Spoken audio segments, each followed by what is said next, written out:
हिंदू विधि के प्राचीन या मूल स्रोतों को देखने के बाद आज हम चर्चा करेंगे हिंदू विधि के आधुनिक या द्वितीय स्रोतों पर। हिंदू विधि के द्वितीय या वर्तमान जो स्रोत है वो है साम्य, न्याय और सुआत्मा, पूर्व निर्णय और विधायन। जो इसमें प्रथम है वो है साम्य, न्याय और सुआत्मा। Equity, justice. प्राचीन काल में भारत में साम्य, न्याय और सुआत्मा के सिद्धांत का स्वरूप न्याय और युक्ति के सिद्धांत में मिलता है। गौतम के अनुसार जिस विषय पर विधि के नियम का अभाव है उस पर यह नियम लागू होना चाहिए जो कम से कम उन व्यक्तियों के द्वारा माना जाता है जो युक्ति में पारंगत है और अभिलाषा से परे हैं। बृहस्पति जो एक अन्य विचारक हुए हैं, बृहस्पति के अनुसार कोई भी निर्णय केवल शास्त्र के नियमों के अनुसार ही देना पर्याप्त नहीं है, क्योंकि जो निर्णय युक्तिहीन है उससे न्याय का हनन होता है। याज्ञवल्क्य के अनुसार यदि किसी विषय पर विरोधाभास नियम हो तो उस विषय पर निर्णय युक्ति के द्वारा दिया जाना चाहिए। इस भांति ये प्रतीत होता है कि न्याय और युक्ति के सिद्धांत का प्रयोग न केवल विधि की अपूर्णता को पूर्ण करने के लिए किया गया है, बल्कि न्याय, युक्ति और सद्भावना के प्रतिकूल शास्त्रीय विधि के नियमों के अपखंडन के लिए भी किया गया है।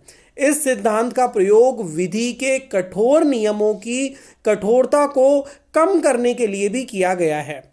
साम्य, न्याय और सुआत्मा के वर्तमान सिद्धांत का प्रारंभ हुआ है अंग्रेजों के द्वारा भारत में न्याय व्यवस्था स्थापित करने के साथ साथ उच्च न्यायालय के चार्टरों में भी ये नियम था कि जहां भी विधिगत नियमों का अभाव हो वहां निर्णय साम्य, न्याय और सुआत्मा के सिद्धांत के अंतर्गत देना चाहिए।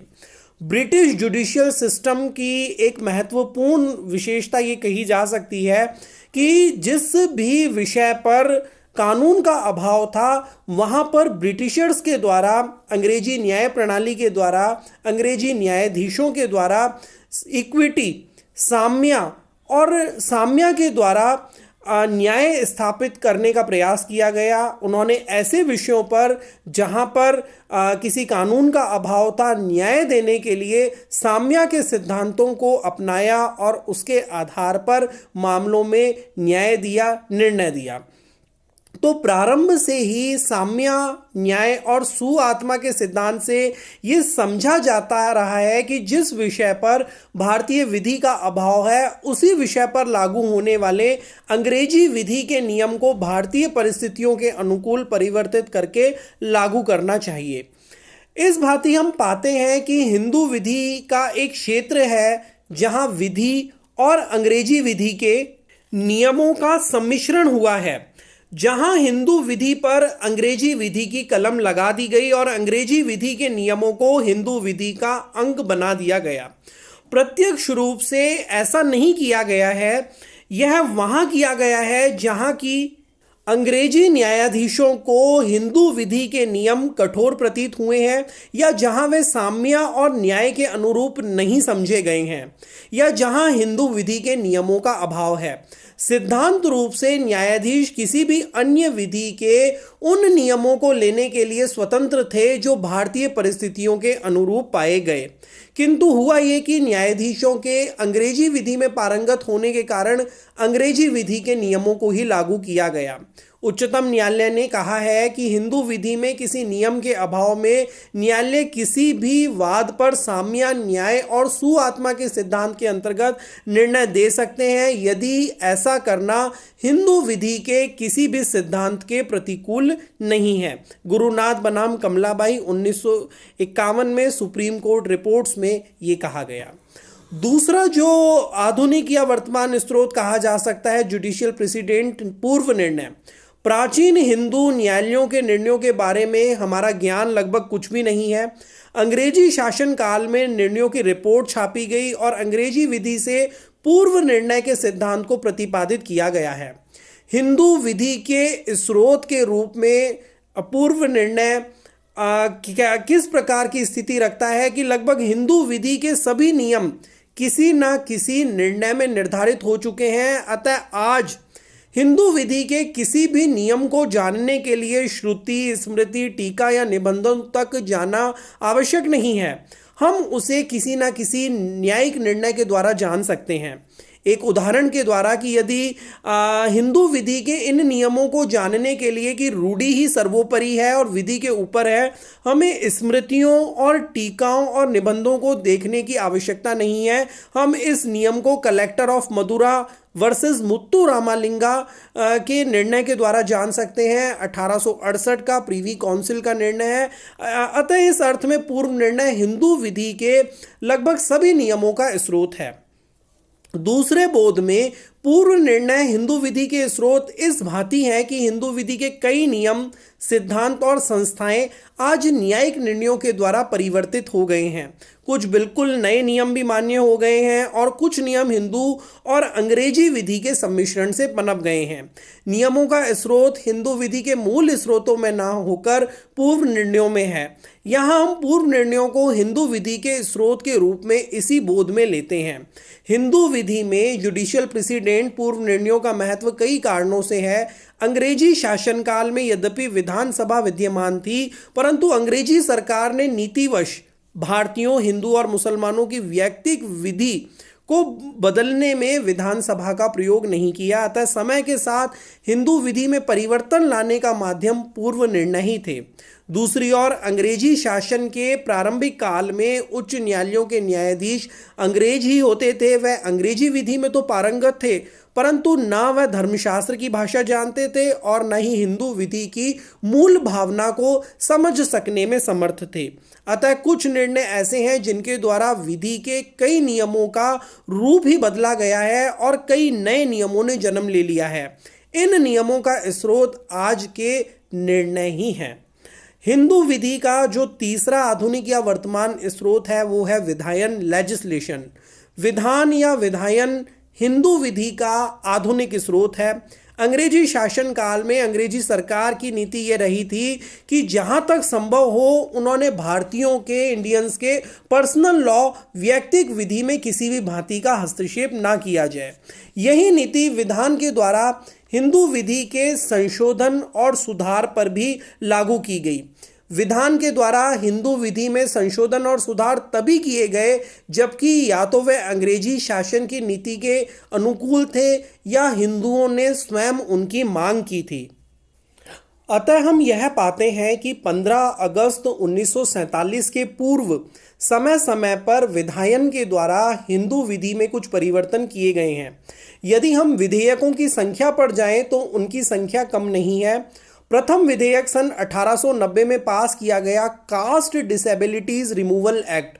उसके पश्चात पास किए गए हिंदू विधवा पुनर्विवाह अधिनियम 1856, हिंदू वसीयत अधिनियम 1870, हिंदू उत्तराधिकार निर्योग्यता उन्मूलन अधिनियम 1928, बाल विवाह अवरोधक अधिनियम 1929, हिंदू विधवा द्वारा अर्जित धन अधिनियम 1930, हिंदू उत्तराधिकार संशोधन अधिनियम 1929, हिंदू स्त्री के संपत्ति अधिकार अधिनियम 1937, हिंदू विवाहित स्त्री के भरण पोषण और पृथक निवास अधिनियम 1946, हिंदू विवाह निर्योग्यता उन्मूलन अधिनियम 1946 एवं हिंदू विवाह मान्यता अधिनियम 1946। जहां एक और इन अधिनियमों ने हिंदू विधि में कुछ सुधार किए, वहीं इन खंड खंड सुधारों ने हिंदू विधि में कुछ जटिलताएं और विषमताएं भी उत्पन्न कर दी। हिंदू विधि के एक अंग में संशोधन किए गए बिना यह सोचे और जाने कि उसका प्रभाव हिंदू विधि के दूसरे अंगों पर क्या होगा। उदाहरण के लिए हिंदू संपत्ति अधिकार अधिनियम 1937 हिंदू स्त्री को संपत्ति में अधिकार देने के लिए पारित किया गया, पर यह नहीं सोचा गया कि उसका प्रभाव हिंदू सहदायिकी को पार्शनरी पर क्या होगा। इस भांति इन खंडशः संशोधनों ने जहां एक और हिंदू विधि में कुछ सुधार किए, वहीं दूसरी ओर हिंदू विधि में कुछ जटिलताएं भी उत्पन्न कर दी। हिंदू समाज अब वह नहीं रहा है जो वह 17वीं और 18वीं शताब्दी में था। औद्योगिक विकास के साथ हिंदू समाज ने भी प्रगति की है। इन सामाजिक परिवर्तनों से तालमेल रखने वाले परिवर्तन हिंदू विधि में भी आवश्यक थे। हिंदुओं के प्रगतिशील वर्ग ने हिंदू विधि में सुधार करने की मांग की, जिसके फलस्वरूप 1941 में हिंदू विधि में सुधार के लिए एक समिति का गठन हुआ, जिसने हिंदू विधि को खंड खंड में संहिताबद्ध करने का सुझाव दिया। सन 1944 में फिर एक हिंदू विधि सुधार समिति का गठन सर वेनिगल नरसिंह राव के सभापतित्व में हुआ। राव समिति ने 1946 में अपनी रिपोर्ट प्रेषित की, जिसमें सब हिंदुओं के लिए एक संहिताबद्ध विधि बनाने का सुझाव रखा। समिति ने कहा कि हिंदू विधि की सब शाखाओं में से प्रगतिशील नियमों को लेकर हिंदू विधि को संहिताबद्ध करना चाहिए। समिति ने अपनी रिपोर्ट के साथ ड्राफ्ट हिंदू कोड बिल भी संलग्न किया। अन्य बातों के अतिरिक्त समिति ने संपत्ति में पुत्रों और पत्नी के उत्तराधिकार के अधिकार और विवाह विच्छेद और अन्य वैवाहिक अनुतोषों मैट्रिमोनियल रिलीफ्स का सुझाव दिया। ड्राफ्ट कोड बिल एकीकृत विधेयक के रूप में प्रेषित किया गया था। हिंदू समाज के एक रूढ़िवादी और कट्टरपंथी वर्ग ने हिंदू कोड बिल का विरोध किया। कहीं कहीं जुलूस भी निकाले गए और छिटपुट हिंसा की घटनाएं भी घटी। उनका कहना था कि हिंदू विधि दैवी विधि है और उसका संशोधन करने का अधिकार मनुष्य को नहीं है। एक वर्ग का यह कहना था कि इस विशाल और वृहत विधि व्यवस्था को संहिताबद्ध करना असंभव है। हिंदू कोड बिल अंतरिम संसद में पारित किया गया, परंतु उस पर संसद में कोई कार्यवाही नहीं हुई और संसद के विघटन के साथ विधेयक भी लैप्स हो गया। इसके पश्चात भारत सरकार ने हिंदू कोड बिल के कुछ उपबंधों को पार्शली खंड खंड करके संसद में पारित किया और इस भांति हिंदू विवाह अधिनियम 1955, हिंदू उत्तराधिकार अधिनियम 1956, हिंदू अवयस्कता और संरक्षकता अधिनियम 1956 और हिंदू दत्तक तथा भरण पोषण अधिनियम 1956 पास हुए। इन विधेयकों के द्वारा हिंदू विधि के 5 क्षेत्रों को संशोधित करके संहिताबद्ध किया गया। ये 5 क्षेत्र हैं विवाह, उत्तराधिकार, दत्तक, भरण पोषण और अवयस्कता एवं संरक्षकता। वर्तमान हिंदू विधि मॉडर्न हिंदू लॉ के इन 5 क्षेत्रों का स्रोत विधायन ही है, लेजिस्लेशन ही है। जो अधिनियम संसद के द्वारा बनाए गए हैं, इन 5 विषयों पर हिंदू विधि का स्रोत वही अधिनियम है।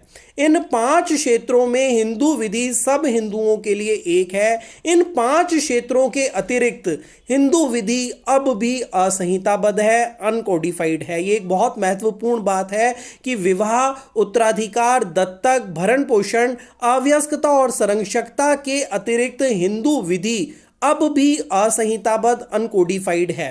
हिंदू विधि की शाखाएं जो मिताक्षरा और दाएं भाग है के द्वारा ही हिंदू उन मामलों में शासित होते हैं। तो ये हिंदू विधि के स्रोत हैं। हमने हमारे पहले लेक्चर्स में देखा था कि प्राचीन या मूल स्रोत के अंतर्गत श्रुति, स्मृति, टीका एवं निबंध और रूढ़ियाँ आते हैं और आधुनिक या वर्तमान जो द्वितीय स्रोत हैं उसमें साम्य न्याय, जस्टिस एंड इक्विटी, दूसरा पूर्व निर्णय, जुडिशियल प्रेसिडेंट्स और तीसरा विधायन या लेजिस्लेशन है। आधुनिक हिंदू विधि मॉडर्न हिंदू लॉ में जिन विषयों पर अधिनियम बनाया गया है, 5 विषय, उस पर जो हिंदू लॉ का सोर्स है वो लेजिस्लेशन ही है। और इन 5 विषयों के अतिरिक्त कोई अन्य विषय अगर विधि हिंदू विधि के अंतर्गत है तो वो अनकोडिफाइड हिंदू लॉ पर आधारित है।